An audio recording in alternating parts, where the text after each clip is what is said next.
Change. Good morning, coffee moaners. So everything's about to change because he's got pledges. They're calling it Starmageddon. Starmageddon. Good moaning. Now, as I was just saying on Instagram, this isn't going to be like other pontifications that you may be watching on TV this morning about the election. We want to just do it a bit differently. We want to just like have a bit of a hangout. We want to hear lots from you. Because the thing is, with around election time, there's a lot talking at people, isn't there? I do want to dig into some of the stats. Oh, yes. I don't want to bore you. I've said to Mark, he's got to do it in a way that would hold an ADHD brain that cannot do figures. Well, that's really hard because I've gathered the information as an ADHD brain that can't hold figures. You hold figures though. You've got a different brain. So I think the best way to do this, because no other channel anywhere on the planet is going to do this. How do you all feel about the result? And be honest. It doesn't matter, you can be reform here. Lots of people in the lives have admitted and said that you voted for reform. A lot of people did. What are we looking at? Nearly over 4 million people voted reform. How are you feeling? Me Too, great statistic, 240 women MPs, most ever. It is great statistic. Wow, thank you. I didn't know that. So let's have a look at some of the words here coming through. Feelings, emotions.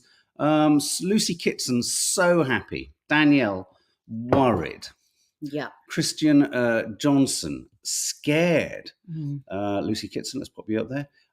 Creatorholic, so happy. Glad Tories are out. Yeah. Deborah McColgan, relieved the Tories are out.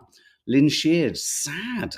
Okay. Gabrielle, I worry that the hard Tory voters who didn't want to vote will now support the Reform Party. Gloria Chesham, doomed. You can read the next few out. Yeah, now here you go, Nads. I'll click them up. I'm worried about state benefits now. Yeah, because there's not been a lot said, has there, about how people are going to be supported. John Cameron is very happy. Sarah D. Sarah D doesn't make a bloody difference. Tories might as well still be in. Leah.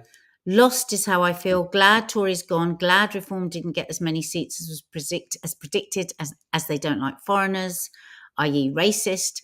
We've still got Sawalha waiting in the wings to continue inciting hate. Well, exactly how I feel, actually. Me Too, I'm optimistic. Me Tube's optimistic. Lamia, sofa. I didn't see how did Ed Davey, how did he celebrate? Oh, shall I look it up? Yeah, I haven't got the clip of him celebrating, but I'm sure he did something dramatic. Yeah. Shoshana, to be honest, nervous. I stayed up until, how long did you all stay up till watching the fireworks display, watching change happen? I have to say, watching change happen before our very eyes. I watched change, Nads, until 4 a.m. Did you? At that point, I thought, I can't do change anymore. I've had enough change for one night. I want to go to bed. He danced to Sweet Caroline, which of course we can't play because YouTube will show Caroline. Well, okay. Well, let's just have a little moment of fun with him then. In the absence of him dancing to that, let's watch him do this. Well, I'm just going to pause you there. Oh, well. Because believe it or not, that's Davey Paddy. I'm not going to get you to... Yeah, well, he's got the handbrake off, hasn't he? Yeah, well, he's certainly going for it. I mean, kind of showing what Gareth Southgate should do, which is be a bit bold and a bit brave. I think what Ed Davey's proven. He was shouting vote Lib Dem the whole time. It was so straightforward, wasn't it, what he was saying? Have another look at it. Yeah, let's watch it again.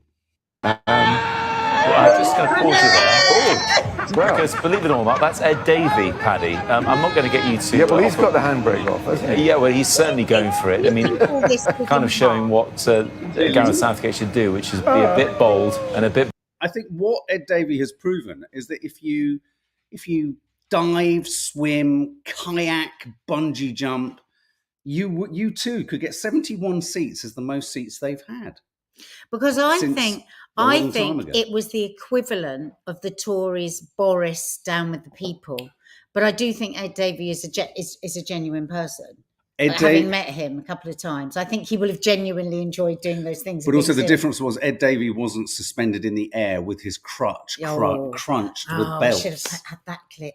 Do you remember with his flags? I mean, you wait till you see the clip we've got with Sunak. It's so funny. Oh my God. I love it. Would have voted for you guys, says Shelley Brooke. Oh, bless you. Well, interestingly, we voted. What did you vote? Do you want to share it? I voted Green. I voted Green. And Green came second in our seat. It was an astonishing achievement. This is what we were a bit excited about this morning, was we went, I mean, if you saw my post yesterday, I said, I voted.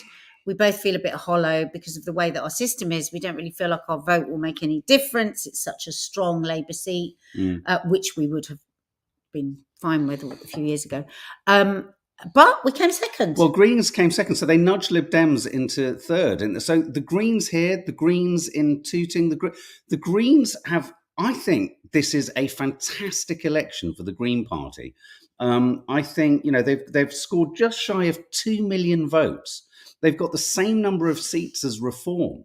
And I almost wonder, when we did the live, I did a last live last night, did I about 1:30, 2 o'clock in the morning? I can't remember.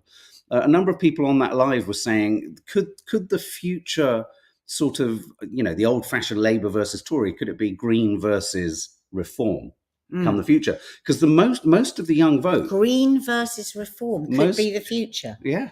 Rather than Labour and Conservative. Because a huge number of young people voted for Green, and a surprisingly, and I think quite worrisome number of young people voted for Reform. And why is that? Why is that? Because I think Reform have the gift of the gab of speaking, and I don't mean this in a sort of disparaging way for youngsters, but they speak street. It might not be the street we like, or the street that one relates to, but they speak at a sort of grassroots level of real life. And I think that speaks to so many, politicians that aren't like that. Now, I mean, the other thing, just without getting boring about the statistics, we've got a clip in a minute. The Labour Party's victory. I mean, it's interesting because, of course, the Telegraph would say this, but when you dig into this, is something that a lot of pundits, not from the Telegraph, were saying last night. The Labour victory is one of the most skewed victories in recent years. For the number of seats they've got, they only have 33% of the popular vote.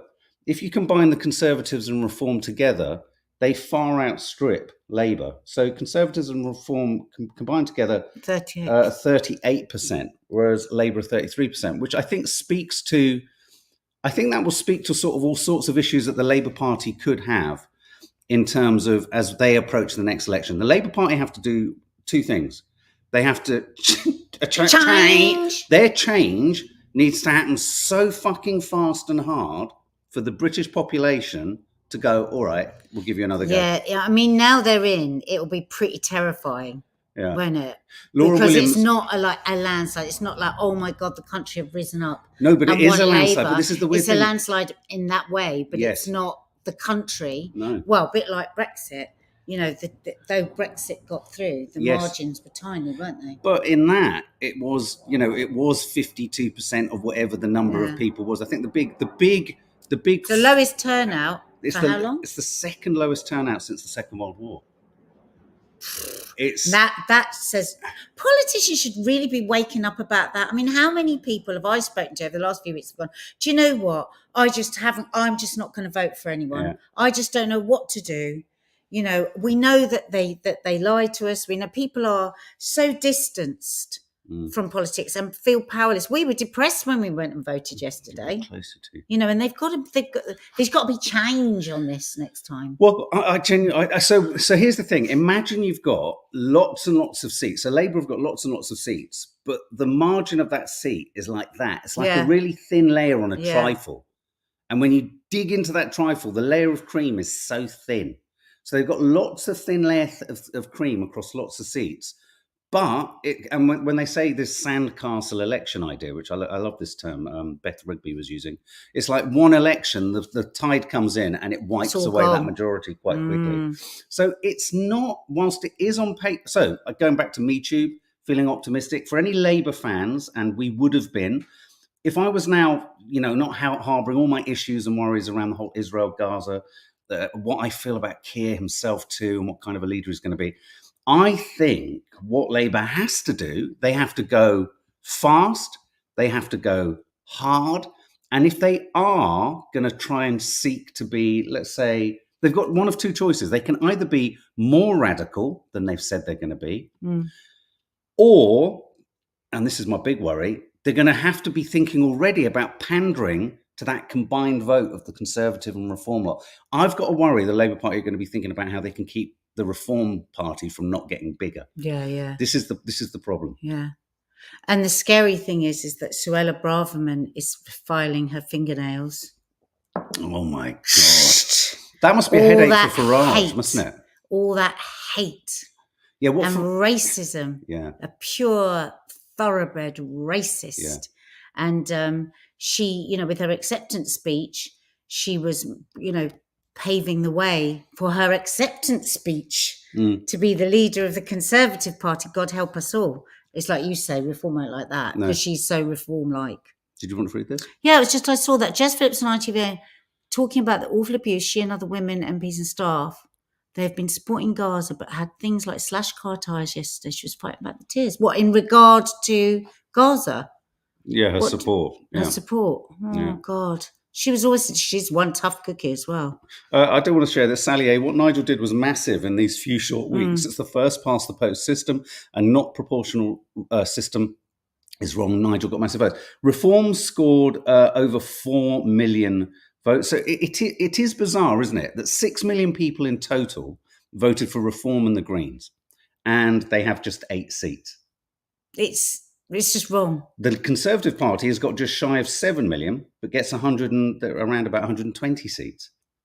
It's crazy. The Green Party has surged across the country everywhere. It's done incredibly well. Well, the house we live in is on fire.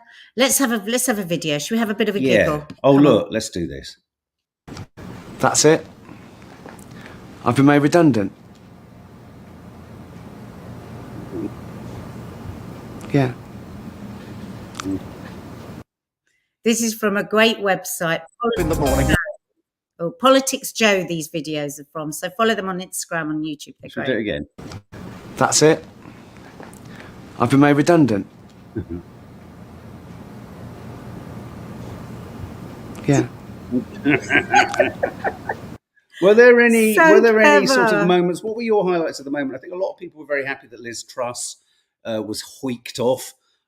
Jacob Rees-Mogg went back to his entirely fictional landscape of kind of What's he going to do with himself now? What do you think he's going to do? I think he's going to lie down somewhere, because that's all he ever does in the House of Commons, isn't he? He lies flat, doesn't he? He's the only one who lies flat. Yeah.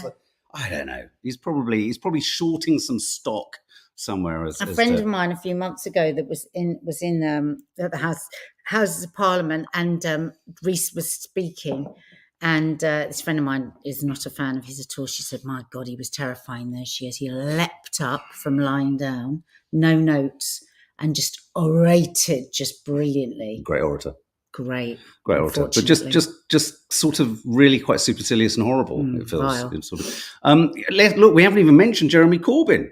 Yes, that was the first thing when I woke up this morning. I turned on my phone and it was just one line on Owen Jones' Instagram that said, "Jeremy Corbyn has taken North Islington." And I was like, because I went to bed about midnight. Yeah, and I'm thrilled, and I just think I love the way in which, for a man whose personality is about as anti-social media as you could possibly imagine, he's embraced social media. He's got out there, almost his unpolished, presented. Do you know what I mean? His un-PR'd sort of public image, I think, is what worked in his favour. And it wasn't a slim majority. All night they were going, "Oh, it's too close to call." He won by a nice little. He won by a nice little kind of margin. Suddenly, those Islington wankers aren't such Islington wankers, are they? Yeah. I've said it many times. I've had a love-hate relationship with Corbyn. I think I voted him in as the leader of the Labour Party. I voted for him. I then got disenchanted, joined the Labour Party to vote for him. Became disenchanted with his sort of ambivalence around Brexit, which made me lose track. And then I think what happened to him with the entire anti-Semitism row was absolutely unforgivable, because in many regards, what happened there, within it, of course, there were anti-Semitism needed to be dealt with. But in a way, the anti-Semitism that was there is of a comparative to the Islamophobia that's also there in the Tory party, and the out-and-out racism that you can see already being articulated, not by all, but by some of the kind of supporters of reform and things like that. So, this isn't just a one-party thing. And in that purge, Corbyn was cast as an anti-Semite. We were watching a video today and saying, that he was so close to win, wasn't he? And people, it was Feinstein, wasn't it, saying the establishment was absolutely terrified. He said they had soldiers on gun ranges using his poster to practice shooting. And then that colonel came out, didn't he, and warned that having Corbyn in power would risk a military coup. Hi, Mary Bruce. I agree. No, I think I remember us covering that way back in the day. Yeah. A brief shout out to Andrew Feinstein, is it, who ran against Starmer, not really being picked up much in the press. Andrew, I was watching that result with interest because, of course, Starmer, you think new prime minister, it's going to be a shoo-in. Starmer got less of a vote or less of a percentage than he did at the last election. His margin was reduced, and Andrew Feinstein got 7,500. Andrew Feinstein was second to Starmer. So there was a strong anti-Gaza protest vote against Starmer. And even the Mail is reporting that today. Yeah, and in the same breath, Wes Streeting, that's his name, isn't it? The guy who I'm going to show you in a moment, him using a nautical analogy during the election night. He only held his seat by 500 votes against a pro-ceasefire, pro-Palestine, free Palestine candidate. Yes, Jennifer, we have. Have you seen what Corbyn said about when he became the leader years ago? He was asked if he would blindly support Israel. We showed the clip on here. Yeah, by the Parliamentary Labour Committee. And when he said no, he got a very bad reaction from Labour MPs. That was so revealing, wasn't it? That was so revealing. Fascinating. So revealing. Is it time for another funny clip? I think so. Shall we watch the Starmer? Is it time for change? Change! Every time I hear it, it just makes me feel sick. In the morning and I find myself holding the keys to power, and I remind myself I was still the party of the working class. Should I have number 10 Pebble Dash? Used to be that the unions owned us. Now we make more money from donors. I praise things that Thatcher said. She could outhold Rishi and Thatcher's dead. But my haters have been called a traitor more times than I said. My dad's a tool maker. It's not a secret, don't conceal the fact that if you're brown or black, you probably think I'm a twat. The saying I'm a Tory undercover. We're more or less the same as each other. Since I made these changes, Jeremy and I are like two distant strangers. And now I've got to worry about paying back for some pledge that I dropped off way back. Coming down the track after all these years. Flick flop, flick flop, flick flop. And that's the way it is. That's just the way it is. Some things will never change. That's just the way it is. Again from Politics Joe website. Please follow them. YouTube. I've been made redundant. Yeah. Hanny. Now, what did you think of that? Aren't they brilliant, these really guys good. that do these things? I really am in awe. Yeah. No, Hanny, we're going to tackle that. And if you've been on our lives previously, you'll have heard me tackle that. But I just want to remind you all, my dad was a tool maker. He made the biggest tool in the kit. Hanny, I want to flag this up because I am proudly regretful about this. Can you guys be honest about whether you've changed your mind about Corbyn? Because I remember a couple of years ago you speaking badly about him. I spoke badly about him because I was fucking annoyed about Brexit. Really annoyed that he wouldn't be clear. And I felt that if he had been clear, he would not only would the Brexit vote not have happened. And that was the main reason, because actually I voted for Corbyn. I was one of the people who voted in the Labour Party for Corbyn. And then I kind of absolutely agree and have admitted that then I think we all got kind of swept along. I folded, got disenchanted, got frustrated, felt he lacked charisma. And I have absolutely done a 360-degree U-turn. 180-degree U-turn, even a 90-degree U-turn. Don't go too far. I don't know. I know too much. Anyway, yes, total reversal. And you know what? That is, for me, that's intelligence. People that just stick rigidly with what they say. It's okay to say, you know what, I thought that, and you know what, I've rethought that, and you know what, I was looking from this perspective. Well, surely that's the and point now of being I'm looking, human, isn't it? And that is, that's why debate is important, and that's why the freedom to obviously within reason, to say how you feel and discuss and ask questions. And I mean, God, all I think all the time when I'm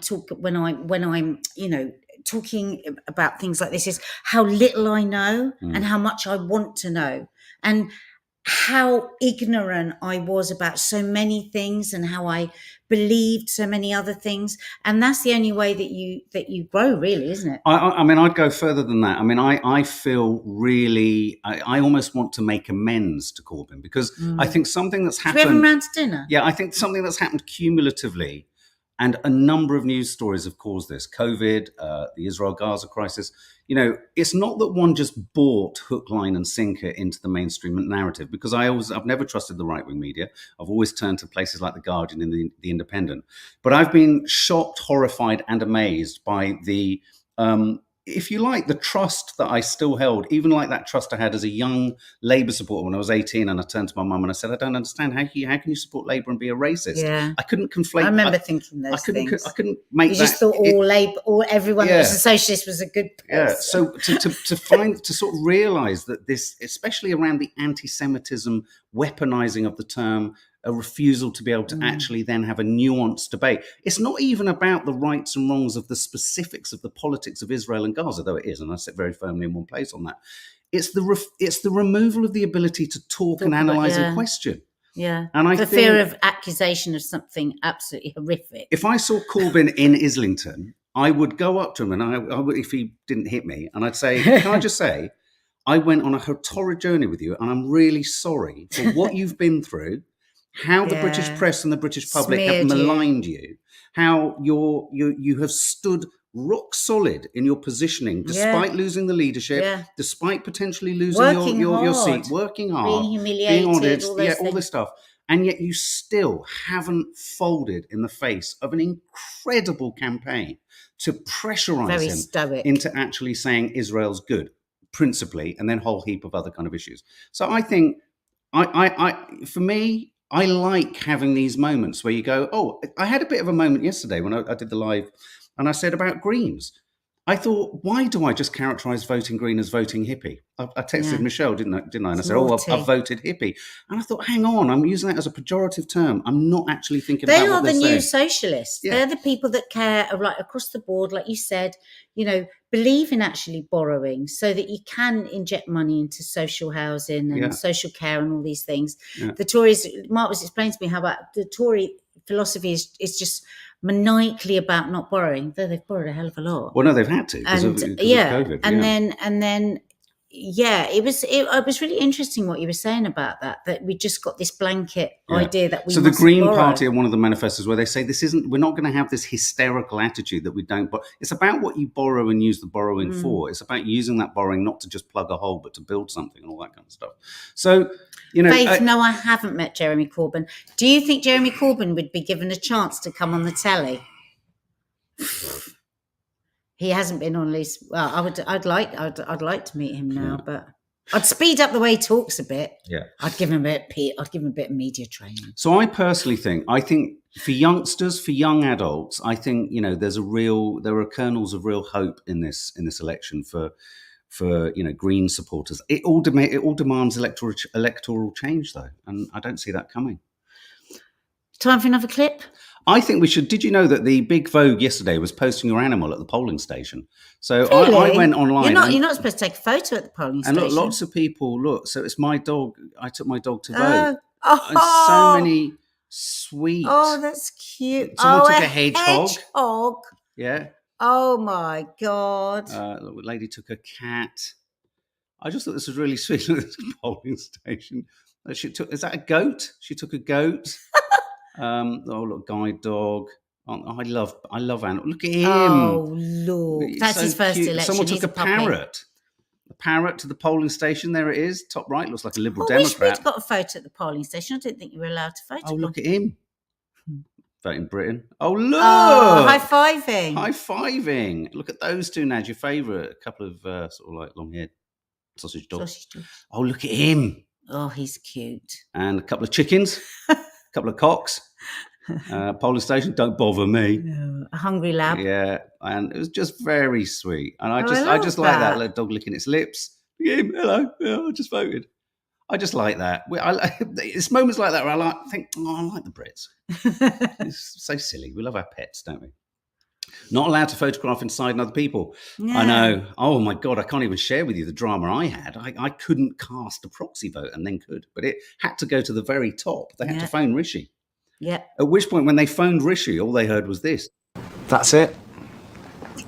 I've been made redundant. So clever. That spin round, I love. Yeah. Look, they're just... Politics Joe, you are great. Follow them on YouTube and Instagram. So, any other thoughts? What else did we talk about? Funny moments. The Gaza vote. Labour lost a key candidate. Was it Andrew, whatever his name was? I didn't know who he was, but he was. I mean, oh God, Beth Rigby literally did this when he lost his seat in Leicester South. She went, "Oh my God."